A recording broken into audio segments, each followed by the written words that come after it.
It is playoff season in League of Legends, and in the LPL, things are just getting started. So in our moment of the week, brought to you by Omen, by HP, we need to ask Emily Rand, what is going on?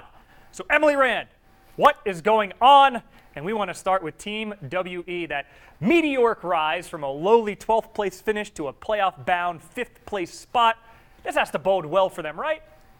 Yeah, I mean, WE have kind of been on a tear since they started, they kind of settled on their jungler, Beishang, in, I believe, week 5 against OMG. It was their OMG series, either way. And yeah, he has made such a difference for this team. He's kind of provided early game stability.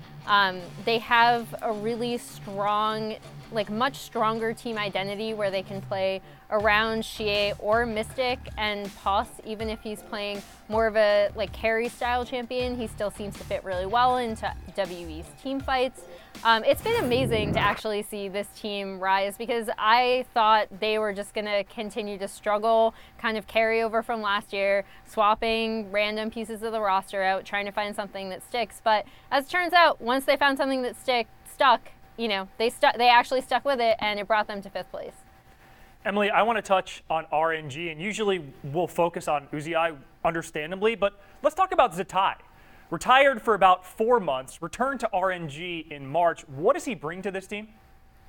Zz1tai is a remarkably flexible player. I mean, he hasn't been retired for that long. When I found out he was retiring at the ripe old age of 21, I was quite sad about it.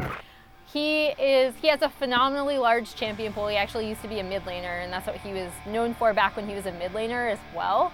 But I think what he can really bring to RNG that just wasn't working out with Amazing J is that when they brought in Amazing J, I think they expected him to be a big voice. He's known for, his 5v5 team fight shot calling, which is something that, that's a style that RNG love to play. And for whatever reason, it really didn't work out with him in the top lane. Zz1tai can bring both. He can set up, you can set up a 1-3-1 or a 4-1 split push with him. He's incredibly strong in lane, or he can come and flank and TP for team fights. And again, I've mentioned this in every playoff preview, but games are going longer. We're shifting into a meta that RNG are really going to love, because they can either set up that 1-3-1 with Zz1tai and Xiaohu, or they can play for 5v5 fights around Zz1tai, or do both. So I'm actually looking for RNG to go pretty far. I think they'll once again turn it on for playoffs at just the right time. And Zz1tai's addition is a really good one, kind of just in the nick of time to hopefully carry them to the finals. Most impressive return from retirement since Michael Jordan wearing the 4-5 or something close to that.